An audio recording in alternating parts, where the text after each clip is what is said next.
Hello दोस्तों। Are के lunch point में एक बार फिर से आपका बहुत बहुत स्वागत है। मेरा नाम है राहुल, जो कि तुम्हें पता ही है। तो आज की ये जो वीडियो है, इस वीडियो में आपके चैप्टर 8 को हम समाप्त करेंगे। ठीक है, चैप्टर 8 जो कि सीबीएसई का सिलेबस में इसमें करवा रहा हूँ। ठीक है, हिंदी मीडियम में करवा रहा हूँ, बिजनेस स्टडी करवा रहा हूँ, 12वीं कक्षा वालों के लिए करवा रहा हूँ। ठीक है, याद रखना सीबीएसई का सिलेबस करवा रहा हूँ। इससे मिलते जुलते जितने भी सिलेबस हैं, वो चाहे आरबीएसई के हों, ठीक है, या बीपीएससी के हों, ठीक है, मतलब अदर कितने भी स्टेट हैं जिनके सिलेबस सीबीएसई से मैच करते हैं, वो सारे बच्चे भी इसको पढ़ सकते हैं। ठीक है, इसलिए बार बार बच्चे पूछते हैं कमेंट करके कि क्या हम पढ़ सकते हैं, हम पढ़ सकते हैं, इसलिए मैंने बता दिया। ठीक है, तो सीबीएसई के सिलेबस से रिलेटेड जितने भी अदर स्टेट के सिलेबस हैं मैच होते हैं, तो आप भी पढ़ सकते हो, कोई भी चिंता की बात नहीं है। ठीक है, आगे बढ़ते हैं। आज के इस वीडियो में हम आपके चैप्टर 8 नियंत्रण को ख़त्म कर देंगे, और यहाँ पर आपके फर्स्ट टर्म का जो सिलेबस है वो समाप्त हो जाता है। तो मुझे पता है कि फर्स्ट टर्म का पेपर आपका हो चुका है, लेकिन कोई बात नहीं, मैं को और भी बहुत सारे काम होते हैं। मैं खुद भी स्टूडेंट को पढ़ता हूँ, तो उसके चक्कर में टाइम नहीं मिल पाता, जिस चक्कर में लेट हो जाती है वीडियो बनाने में। कोई नहीं, आपके जो पेपर स्टार्ट होने वाले हैं फरवरी में, उससे पहले पहले मैं आपका पूरा सिलेबस कंप्लीट करवा दूंगा। तो ये चैप्टर 8 है। इससे पहले के 7 चैप्टर्स अपलोडेड है, नीचे उनके प्लेलिस्ट का लिंक लगाया हुआ है, नहीं देखा है तो वहाँ से जाकर देख सकते हो। पीडीएफ के लिए लिंक नीचे लगा दिया है डिस्क्रिप्शन में, वहाँ से जाकर पीडीएफ डाउनलोड कर सकते हो। ठीक है, तो ये वीडियो मेनली चैप्टर 8 को समाप्त करने के लिए बनाया है। चलो स्टार्ट करते हैं वीडियो को। चैप्टर 8 जो कि नियंत्रण के ऊपर है। ठीक है, इस चैप्टर में ज़्यादा किसके ऊपर ध्यान दिया जाना चाहिए वो मैं आगे बताऊंगा। चल के सबसे पहले स्टार्ट करते हैं नियंत्रण की अवधारणा और प्रक्रिया। ठीक है, सबसे पहले जानते हैं कि नियंत्रण क्या होता है। इसका अभिप्राय वास्तविक परिणामों को इच्छित परिणामों के नज़दीक लाना है। नियंत्रण का मतलब जो हमने सोच रखा है, जो हमारे गोल हैं, ठीक है, और जो हम अभी वास्तव में काम कर रहे हैं, उसको अपने गोल के नज़दीक लाना नियंत्रण कहलाता है। जैसे यहाँ पे लिखा है, वास्तविक परिणामों को इच्छित परिणामों के नज़दीक लाना।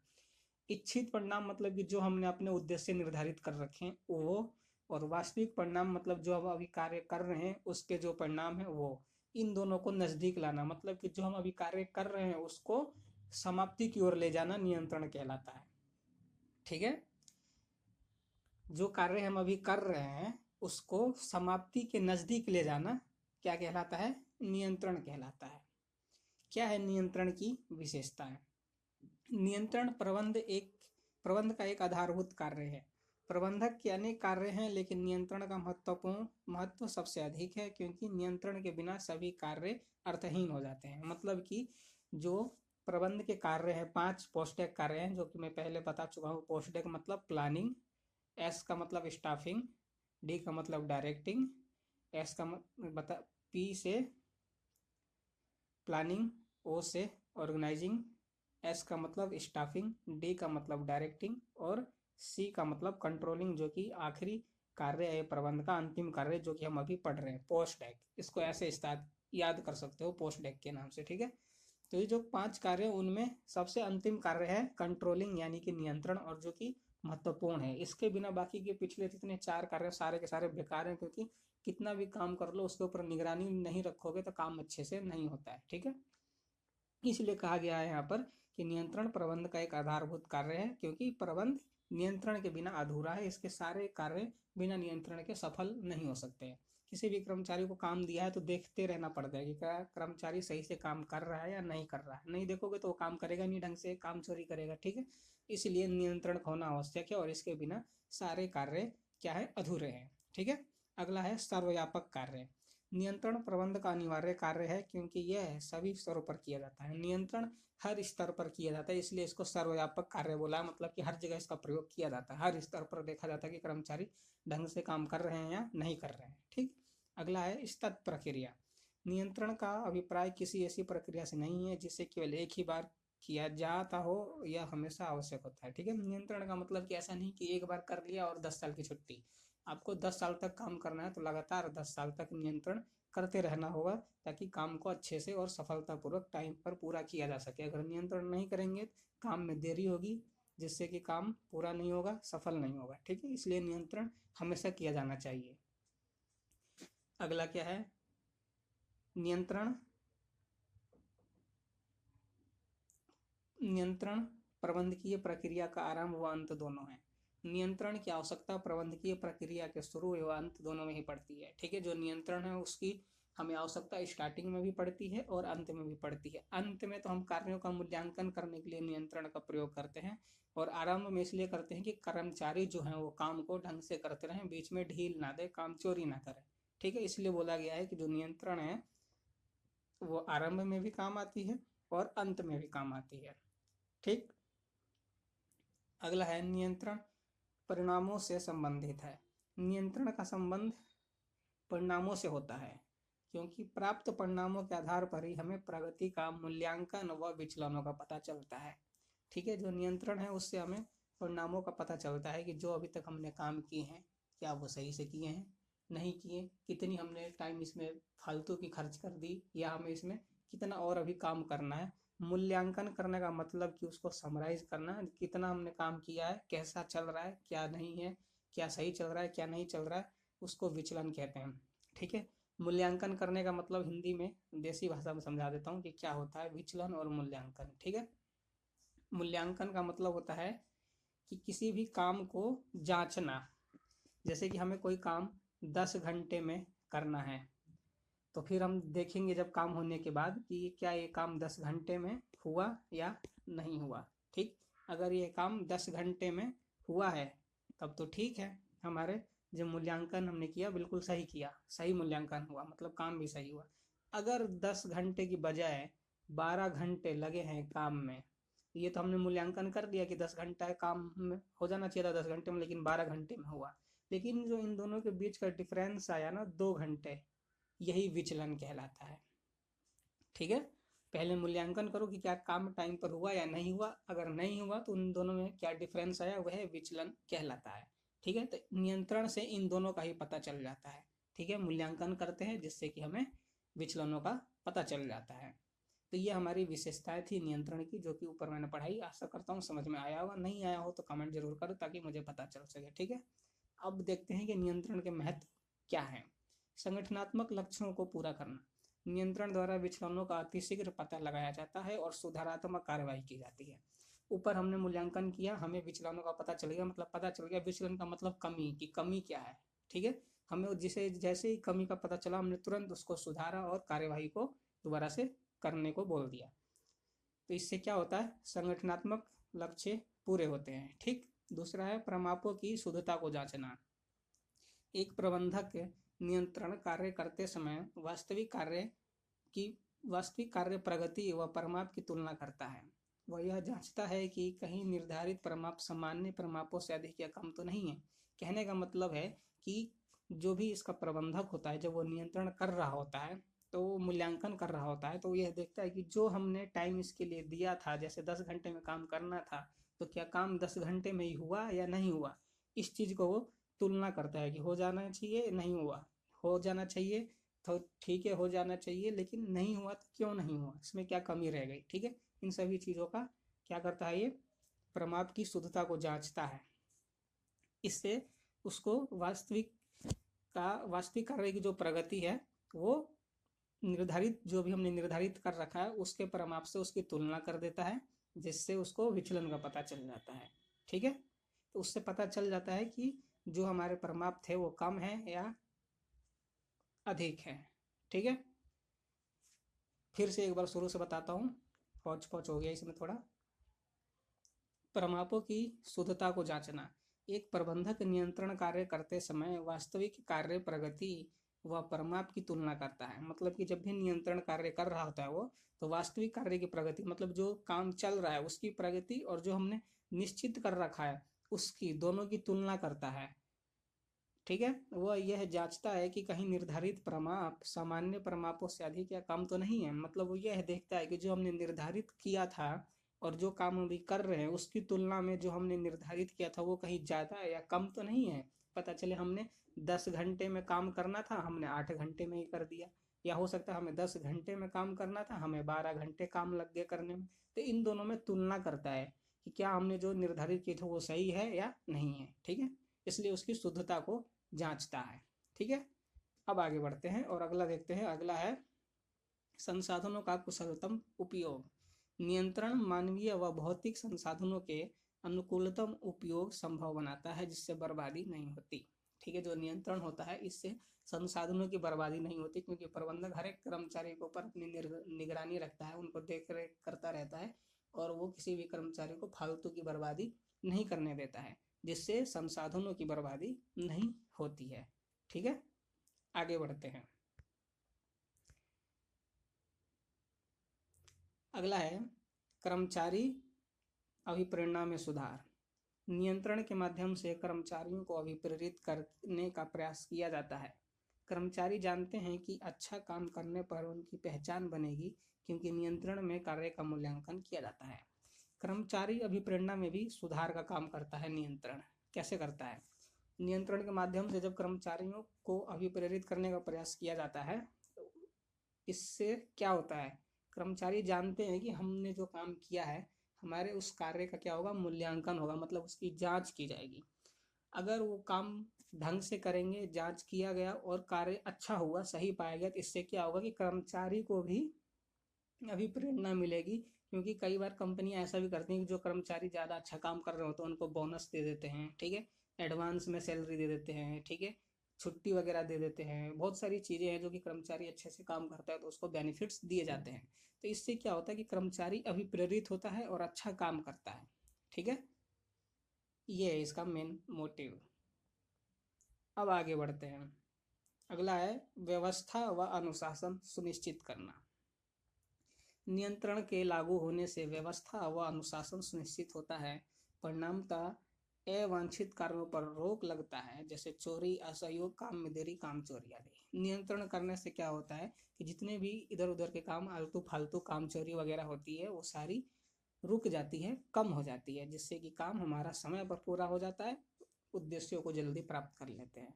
ठीक है, अगला है समन्वय स्थापित करने में सहायक। नियंत्रण के माध्यम से यह पता लगाया जाता है कि क्या उत्पादन प्राप्त आदेशों के अनुरूप हो रहा है। यदि नहीं तो विचलनों के कारणों की खोज की जाती है और सुधारात्मक कार्यवाही द्वारा दोनों विभागों में समन्वय स्थापित किया जाता है। नियंत्रण द्वारा समन्वय स्थापित भी किया जाता है। कैसे? कि नियंत्रण के माध्यम से हम क्या करते हैं,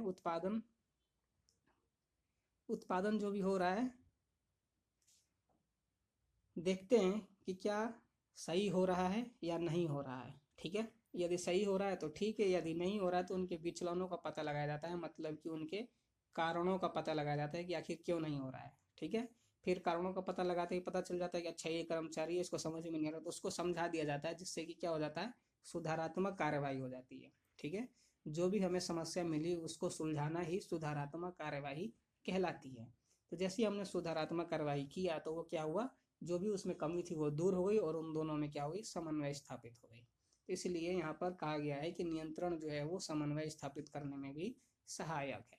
ठीक है, तो नियंत्रण क्या करता है, समन्वय भी स्थापित करता है। ये हमने क्या देखे, यहाँ पर महत्व देख लिए। अब नियोजन व नियंत्रण में संबंध, यह पेपर में पूछा जाता है 3 नंबर का। ठीक है, 3 नंबर का यह पेपर में पूछा जाता है कि नियोजन और नियंत्रण में क्या संबंध है। ठीक है, तो इसको हम आगे देखते हैं कि दोनों में क्या संबंध है।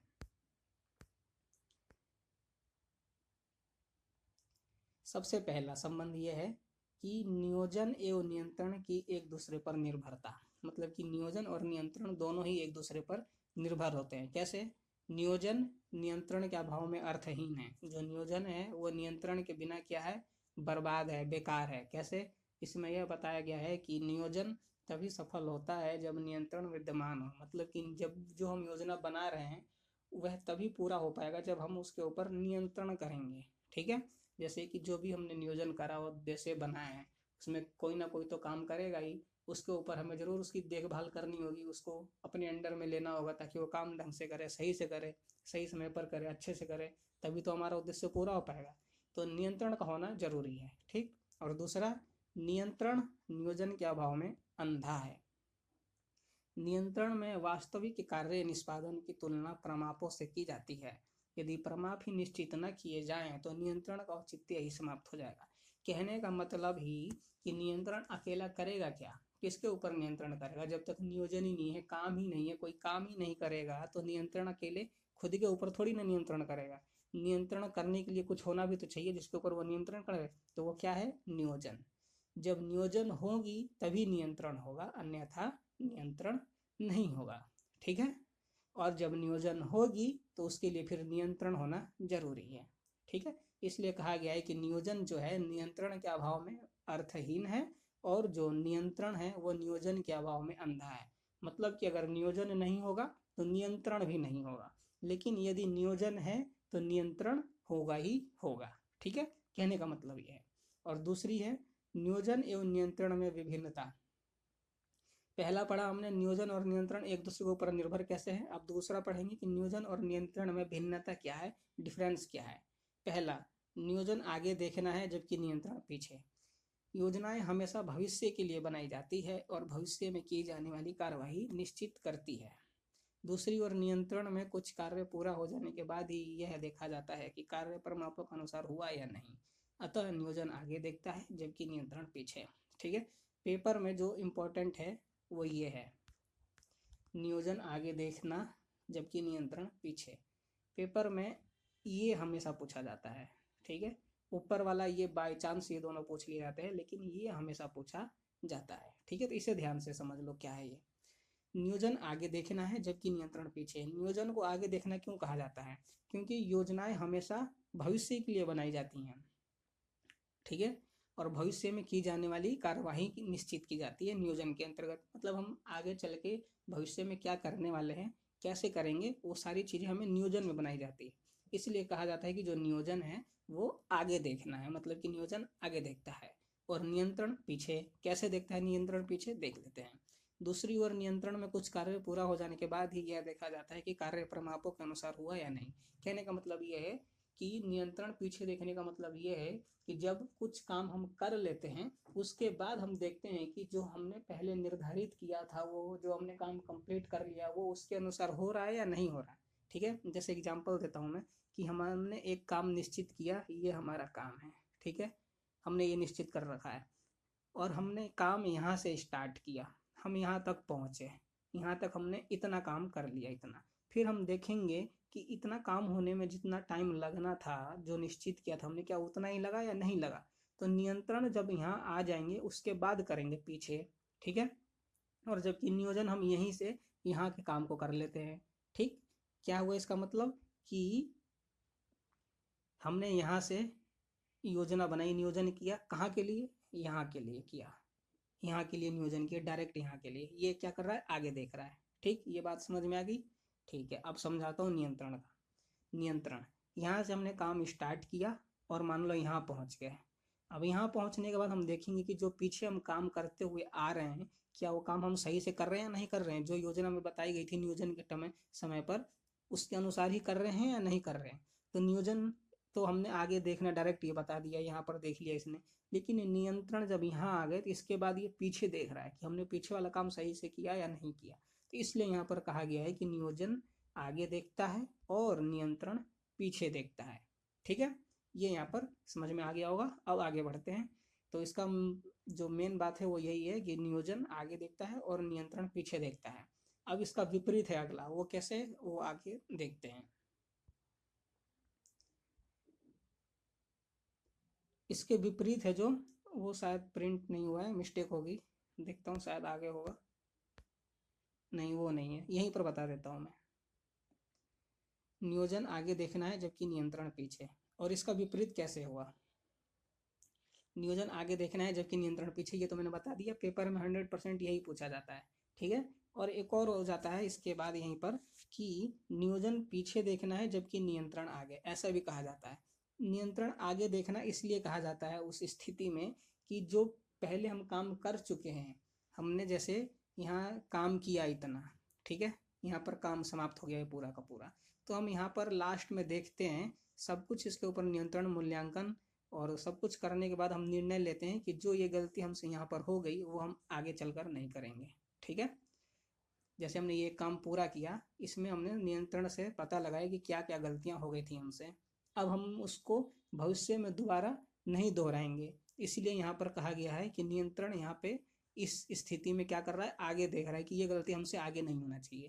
तो इसलिए यहाँ पर क्या कह दिया गया, नियंत्रण को कह दिया गया कि नियंत्रण आगे देखता है जबकि नियोजन पीछे। अब नियोजन पीछे कैसे देखेगा वो बता देता हूँ, कंफ्यूज मत होना इन दोनों में, ठीक है। नियोजन पीछे कैसे देखेगा, नियोजन का भी पीछे देखने का यही अर्थ आता है, जैसे कि एक काम हमने यहाँ पहले काम स्टार्ट किया था और यहाँ पूरा कर दिया, तो जैसे यहाँ पर काम पूरा होगा तो नियोजन यहाँ पर आकर देखेगा पीछे की तरफ कि क्या जो मैंने यहाँ पर निर्धारित किया था, निश्चित किया था, ये काम यहाँ पर कंप्लीट होने के बाद वैसे ही हुआ या नहीं हुआ, क्या कमी रह गई इसमें, ठीक है। तो इसलिए यहाँ पर नियोजन को पीछे देखना कहा जाता है, ठीक है। नियोजन पीछे देखना और नियंत्रण आगे देखना, ये दोनों बात यहाँ पर स्पष्ट होती है, ठीक है। मैं आशा करता हूँ समझ में आ गया होगा। और इससे पहले वाला अगर अभी नहीं समझ में आया तो थोड़ा वीडियो स्किप करो, पीछे जाओ, पीछे जाके और दोबारा से देखो, तब पूरे अच्छे से समझ में आ जाएगा, ठीक है। तो अब आगे बढ़ते हैं और मोस्ट इम्पॉर्टेंट दूसरा जो कि नियंत्रण प्रक्रिया है, इसको देख लेते हैं। नियंत्रण प्रक्रिया, सबसे पहला प्रगति प्रमापों का निर्धारण।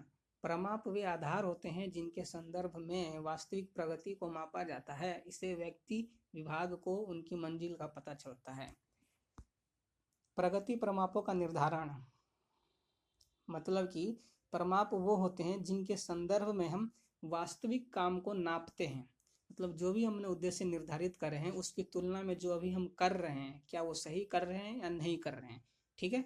इसका पता लगाना क्या कहलाता है, प्रगति प्रमापों का निर्धारण। अगला, वास्तविक प्रगति का मापन।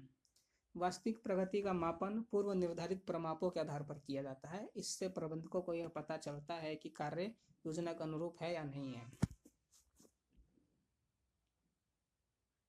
ठीक है। जो वास्तविक प्रगति का मापन है इसमें हम क्या करते हैं कि पहले से जो निर्धारित किए थे हमने प्रमाप, जो हमने निश्चित किया था शुरू में, उसकी तुलना में वास्तविक प्रगति को मापते हैं कि क्या हम जो काम अभी चल रहा है हमारा ये सही हो रहा है कि नहीं हो रहा है, ठीक है।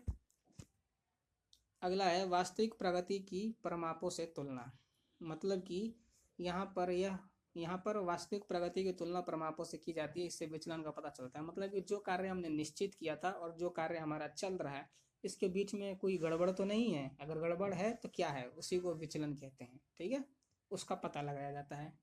फिर विचलनों का विश्लेषण, इस चरण पर विचलनों का विश्लेषण किया जाता है, इस दौरान निम्न बातों को ध्यान में रखा जाता है, ठीक है। सबसे पहले क्या किया जाता है, मैं दोबारा से एक बार बता रहा हूँ, हौच पौच हो गया होगा, मैं समझ रहा हूँ। सबसे पहले प्रगति प्रमापों का निर्धारण, ठीक है, मतलब कि उद्देश्य बनाया जाता है, ठीक।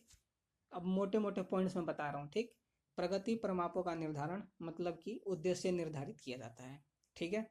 उसके बाद वास्तविक प्रगति का मापन, जब उद्देश्य निर्धारित हो गए तो अब जो प्रेजेंट में काम हो रहा है उसको देखते हैं कि जो हमने उद्देश्य निर्धारित किया था क्या उसके अनुसार ये काम हो रहा है या नहीं हो रहा है, ठीक। तीसरा, वास्तविक प्रगति के प्रमापों का तुलना, मतलब वास्तविक प्रगति की प्रमापों से तुलना, मतलब कि जो हमने उद्देश्य निर्धारित किए थे और जो हमारे अभी फिलहाल में प्रेजेंट में काम चल रहा है क्या उनके बीच में कुछ गड़बड़ी है या नहीं है, उसी को विचलन कहते हैं, ठीक है। विचलन का पता लगाना, ठीक है। तीसरे में स्टेप में क्या है, विचलन का पता लगाना, मतलब कि उसमें कुछ गड़बड़ है तो उसका पता लगाना। फिर उसके बाद विचलन का विश्लेषण करना, जो भी कमी है या गड़बड़ी है उसको उसके ऊपर देखना कि ये गड़बड़ी हुई क्यों, उसका विश्लेषण करना, ठीक है।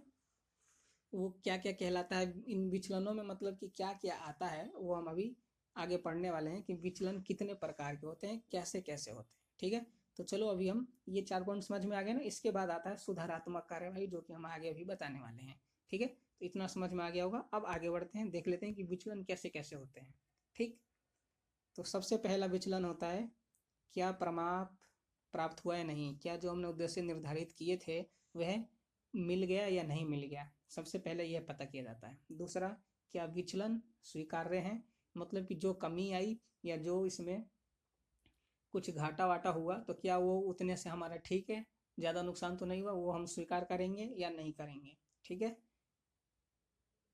उसके बाद क्या प्रमाप स्वीकार्य है, क्या जो हमने प्रमाप निश्चित किए थे वो स्वीकार्य है या जो अभी प्रमाप प्राप्त हुआ है वो स्वीकार्य है या नहीं है, ठीक है। उसके बाद प्रमाप का पुनर्निर्धारण, अगर नहीं है तो हम फिर दोबारा से उद्देश्य निर्धारित करेंगे, ठीक है। दोबारा से बता रहा हूँ कि विचलन में क्या क्या देखा जाता है। सबसे पहले क्या प्रमाप प्राप्त हुआ, जो उद्देश्य हमने बनाए थे निर्धारित किए थे वो प्राप्त हुए या नहीं हुए, ठीक है। अगर नहीं हुए तो उनमें कुछ ना कुछ जरूर कमी आई होगी, तो जो कमी आई क्या वो ठीक है, मतलब ठीक है, अगर इतनी कमी आई तो होता है ना कि जैसे 10 रुपए का सामान है अगर 9 रुपये में बिक भी गया तो चलो ठीक है, कोई नहीं, ज़्यादा नुकसान नहीं हुआ। तो वैसे ही यहाँ पर ये पता लगा जाता है कि चलो जो भी नुकसान हुआ है, चलो ठीक है, इतने से कुछ ज़्यादा नुकसान नहीं हुआ, ये ठीक है, स्वीकार्य है या नहीं है, यह पता लगाया जाता है।